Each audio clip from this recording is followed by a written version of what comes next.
Take a good look at him. He's one of the great prizes of American hunting.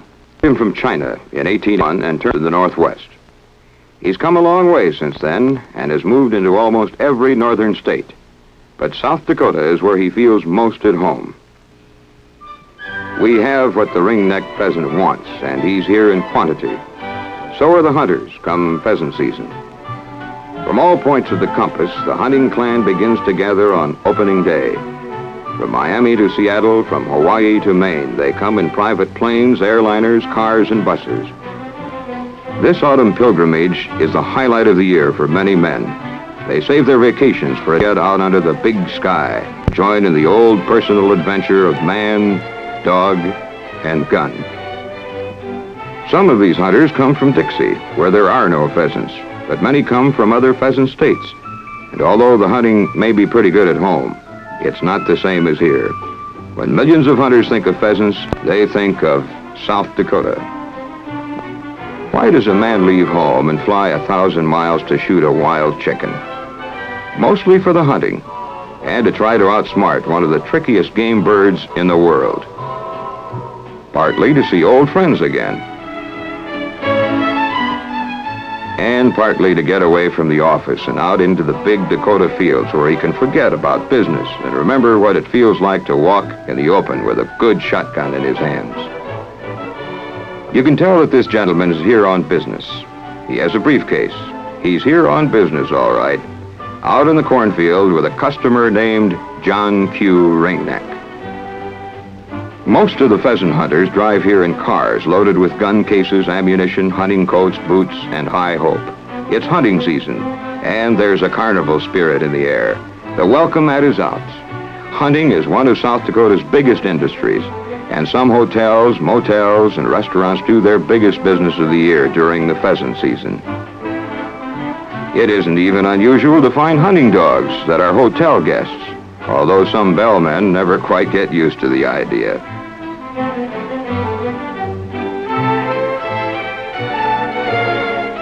Everywhere you look in the streets, restaurants, and stores of almost every South Dakota town east of the Missouri River, you see the familiar plaid shirts, canvas pants, and hunting caps of the Buckshot Brigade, come to South Dakota just for the fun of it.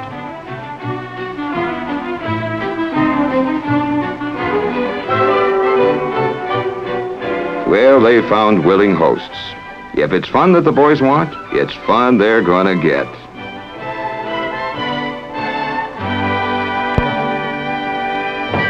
But you don't find pheasants in town, not even in South Dakota.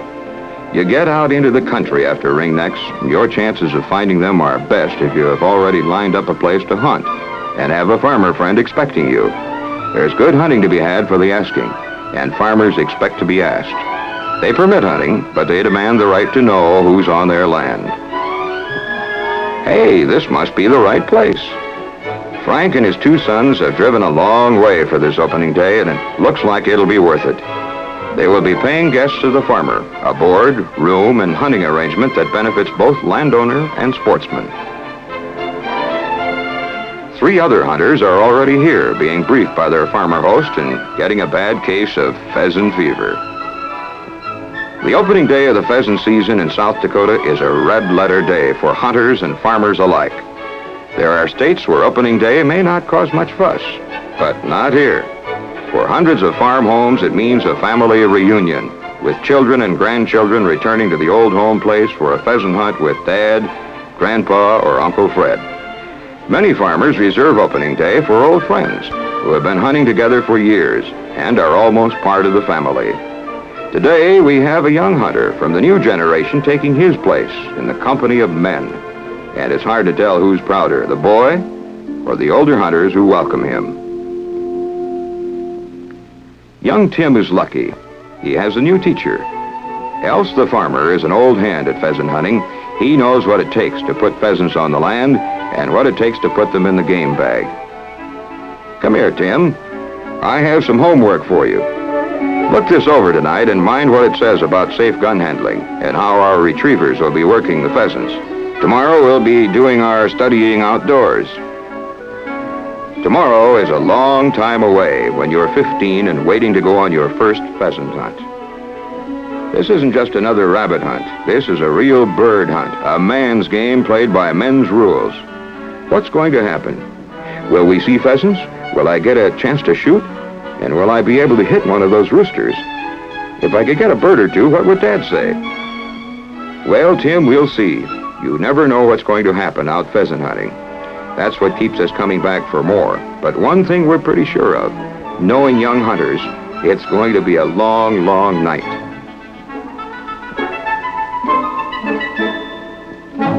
Finally, the great day, clear and cool with just enough dampness to help the retrievers smell birds. And right after breakfast, Tim gets a quick refresher course in wing shooting from the old master.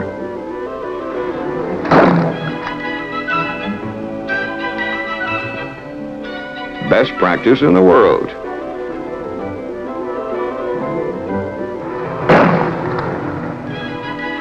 That's a little better, son, but get out ahead of it.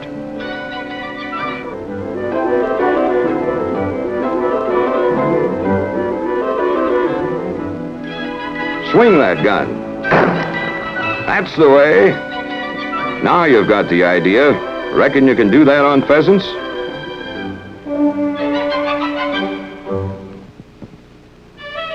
Okay, Tim. Let's turn the clay birds over to these old duffers. A little practice won't hurt them either. There are a couple of things I want to show you about pheasants, and we can't start hunting for a couple of hours yet anyway.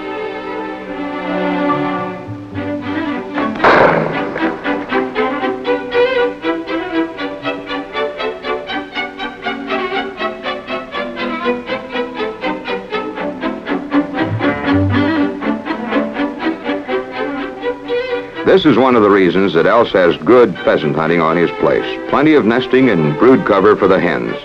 Without good nesting cover, there can be no pheasant hunting, for it's impossible to harvest a crop if seed can't be planted. Else takes pride in such places. To him, a farm means more than farming. It means knowing the land and what lives there, and keeping an eye on wildlife and helping when he can. Last spring, he knew of 8 pheasant nests in this small block of cover. It wasn't just soil bank, it was pheasant bank, and it has paid a lot of interest to Else and his friends. Tim, over here was one of the biggest pheasant nests I've ever seen.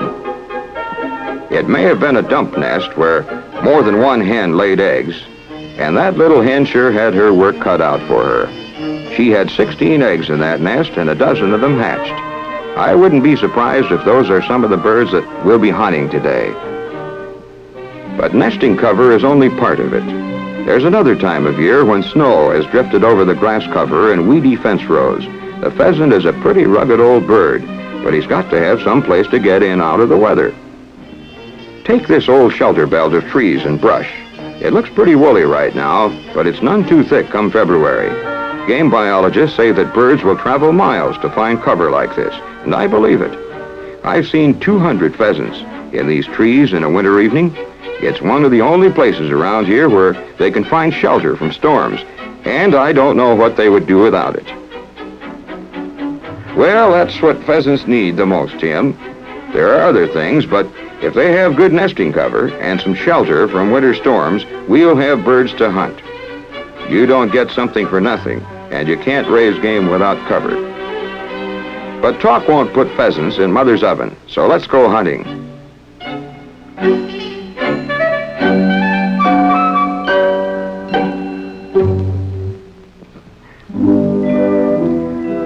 The other hunters are waiting. In fact, they've been waiting for about 10 months. Got everything, boys? If you're not ready now, you never will be. Dogs, lunch, shells, and a hard time for the first guy who misses an easy shot. Have you ever noticed you can always tell experienced shooters by the way they handle guns around cars and trucks? These are safe hunters, and good ones, with guns unloaded and actions opened. They'll load the guns when they're ready to begin hunting, not before.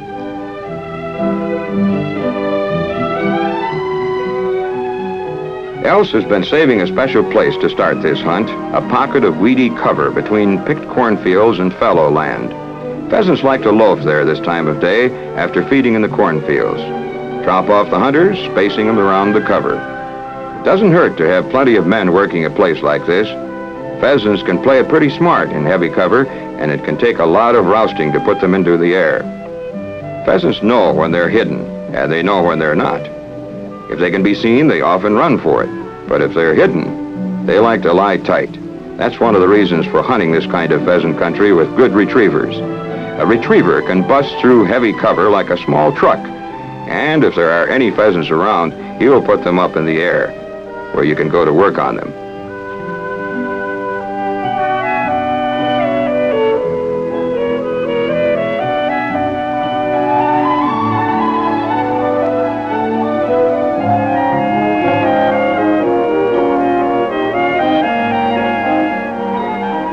Okay, let's move into the cover, but take it easy. No, that wasn't a rabbit. There are birds ahead, going into the corner toward the fence.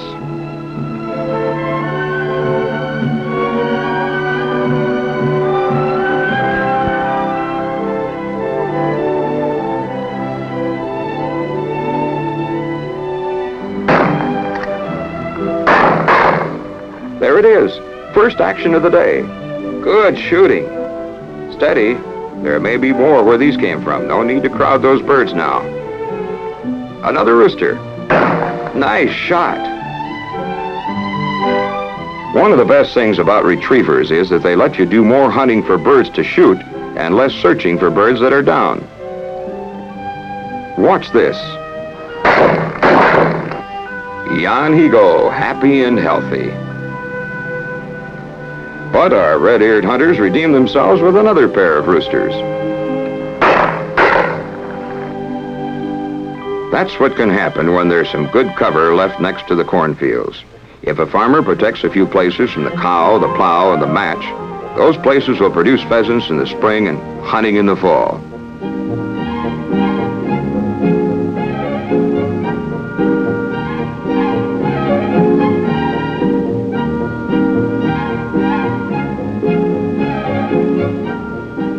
Everybody works in this outfit.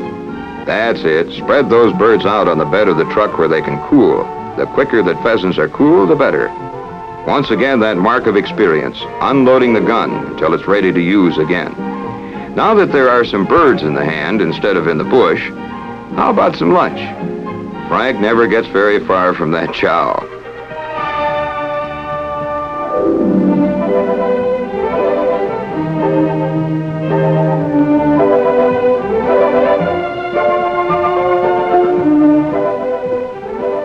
The time-honored rations of the Midwestern pheasant hunter. A ring of bologna and a chunk of longhorn cheese. Nothing fancy, but it tastes like a banquet when it's eaten out on a fall day and seasoned with laughter, sharp air, and the tang of powder smoke.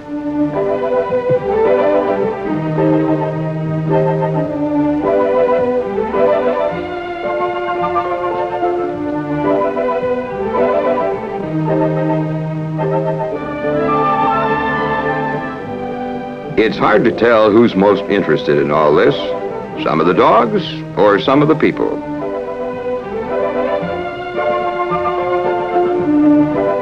But not even food is going to keep Tim from asking questions. And it won't keep Els from answering them.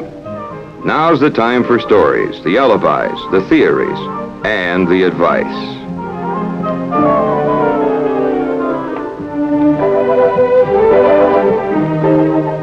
This is when the young hunters learn things that they'll never find in books. The old hunting stories told by the men who lived them, passing on traditions that they themselves learned many years ago in places much like this. Are there any lip readers in the house? There aren't? Good. Frank breaks up on that one.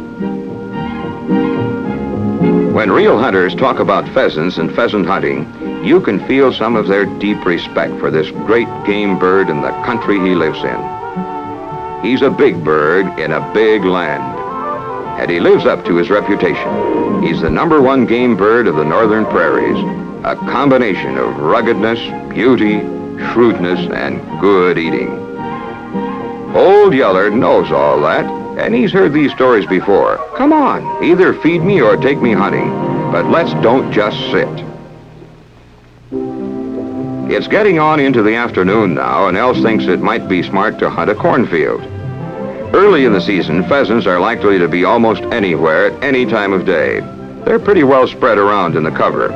But at this time of day, they're likely to begin moving into big, weedy cornfields, especially if those fields have grassy waterways and fence rows and shelter belts of trees. There are different ways of hunting in corn, but the best is the method of drivers and blockers. The blockers walk down the corn rows in an evenly spaced line, moving pheasants out ahead of them. Some birds will flush and others will run. The blockers wait quietly at the end of the field. The pheasants are caught between hammer and anvil. Running ahead of the drivers, the birds are forced to flush at the end of the field by the blockers. Els likes to let the drivers out first. This is a good idea because pheasants seem to quickly sense that there are men in the field. It doesn't make much difference if the birds know the drivers are there, but the presence of blockers should be a military secret.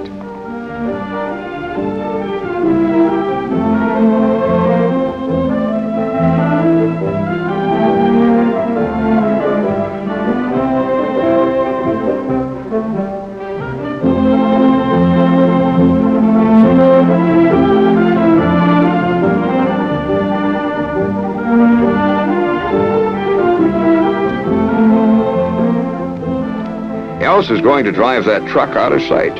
Blockers should be quiet and inconspicuous. And that means keeping cars and trucks away from the end of the field. Pheasants can be touchy about such things. This is ideal cover for blockers, a weedy fence line where the hunters can crouch out of sight but still have plenty of room to swing their guns on overhead birds. The drivers are loading up and getting ready to head down the field. There are only 3 men here, and that's not enough for a big cornfield. But those 2 retrievers can be the equal of several men. Better get ready, boys. High brass 6s and a 12-gauge gun, a good combination for cornfield pheasants.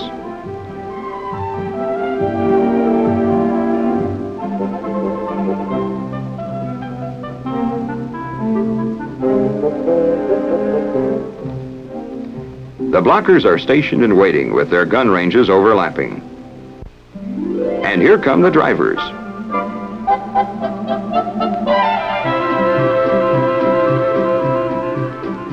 Fresh pheasant sign. There are birds around here somewhere.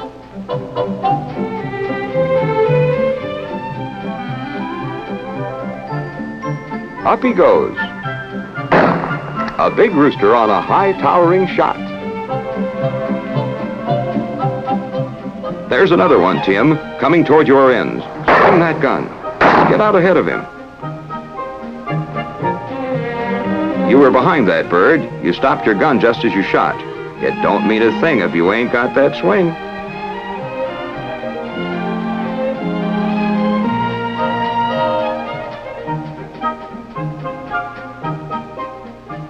Hen.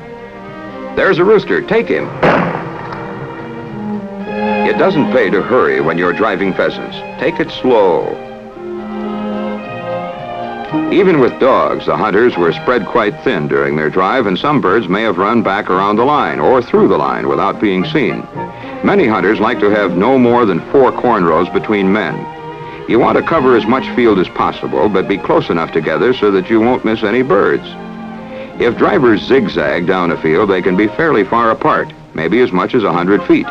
But if they walk straight down the corn rows, as most hunters do, they shouldn't be much more than 30 feet apart. Keep those dogs busy. It's work that they like. There's nothing prouder than a good retriever carrying a bird for the boss. Here's the trademark of the Maine pheasant range. Pheasants and corn like the same kind of country, and they thrive together. In South Dakota, corn may be more than half the annual diet of adult pheasants.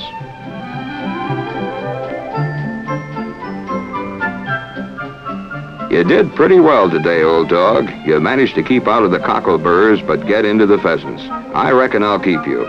We might even try for a few more birds tomorrow. Next day, the hunters try something a little different. A broad stretch of marsh grass on the edge of a prairie lake. Hunting these heavy marsh edges is usually best in early winter when cold winds have driven pheasants out of thinner cover. It's a little early in the fall for the best shooting in places like this, but a marsh edge will produce a bird or two anytime during the hunting season. Hey, Frankie, we see your periscope, but where are you? This isn't easy hunting, but whoever said that pheasant hunting was easy?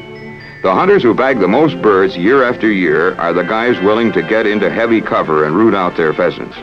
You have to hunt ringnecks where they are, not where you want them to be. South Dakota has more pheasants than any other state. But even here, in the pheasant hunter's promised land, you have to earn your birds. Hen bird, let her go! Marsh cover is worth a lot to pheasants. When prairie lakes like this are drained, more than just waterfowl suffer. Pheasants, rabbits, Hungarian partridge, and even deer are left without winter homes.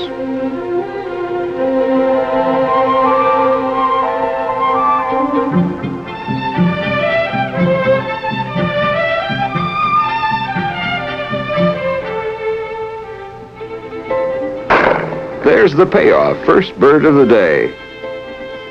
That could have been an easy bird to lose without a dog. In pheasant cover like this, a good retriever is almost as necessary as strong legs. The dog will greatly reduce crippling loss. By doing this, he'll give you more birds per hour and more fun per bird. Some of the best places to hunt pheasants are the shelter belts of trees often found between South Dakota fields or beside roads. These are usually outer rows of shrubs and conifers with larger trees running down the middle. Here again, a system of drivers and blockers is used. In big shelter belts, 2 hunters can zigzag within the cover while 2 others walk just outside the trees ahead of them. The 2 blockers are usually located just off the end corners. These men are often the best shots in the group.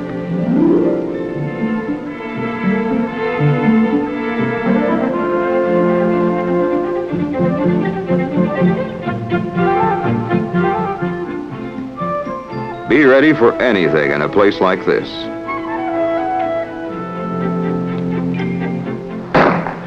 A rooster breaks out of the far side and else drops him in the cornfield with a long shot.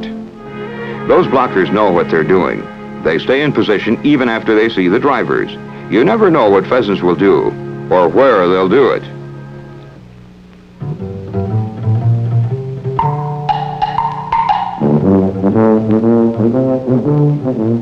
He fell right here. See, was he dead? Sure he was dead. Looked like it anyway. Get those dogs over here. Dead, dead, dead bird. Hunt him up.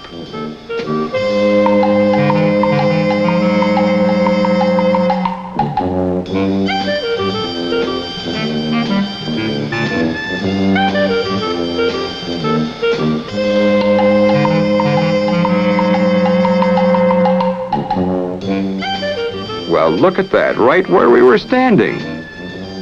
Else you're a fine shot, but a poor retriever. Sleeping in a warm house has ruined your nose. We're going to have to keep you outside tonight.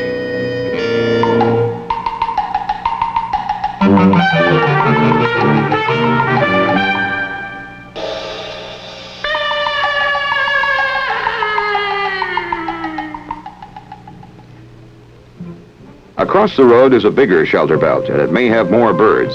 We'll soon find out. The drivers are on their way, and 2 of the best shots are in position as blockers.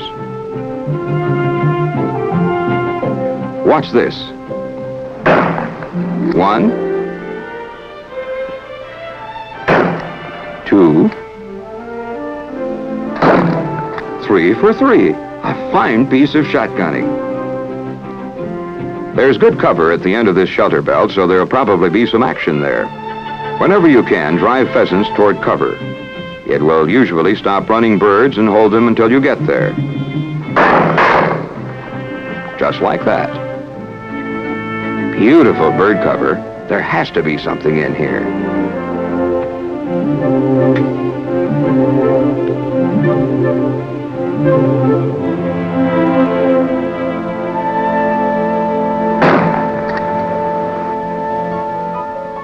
Introducing the star of the Weed Patch Olympics.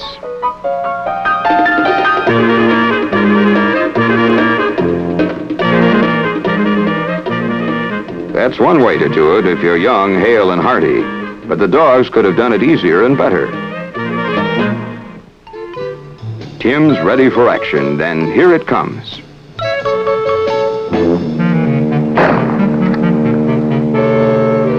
Get over there, boy.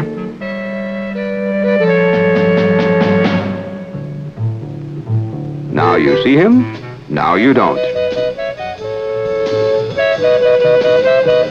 Well, Tim, you're not going home empty-handed, but those feathers make mighty thin soup. Our hunters have hit the jackpot in this fine grass and weed cover. Else scores with a clean shot. A good pheasant hunter is usually a cool shooter who takes his time on close birds, especially if he's shooting a tightly choked gun. Watch this.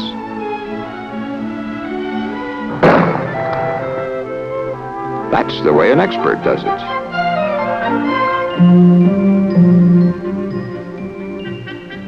In another corner of the field, Tim comes into his own and shows his dad some fancy shooting. Son, that was terrific. As fine a double as I've ever seen. Now it's all over but the remembering and the storytelling. From here on, it's up to the oven and a good cook. But even as the goodbyes are being said, new plans are being made. There'll be another October. There'll be boys wanting to shoot and men wanting to teach them.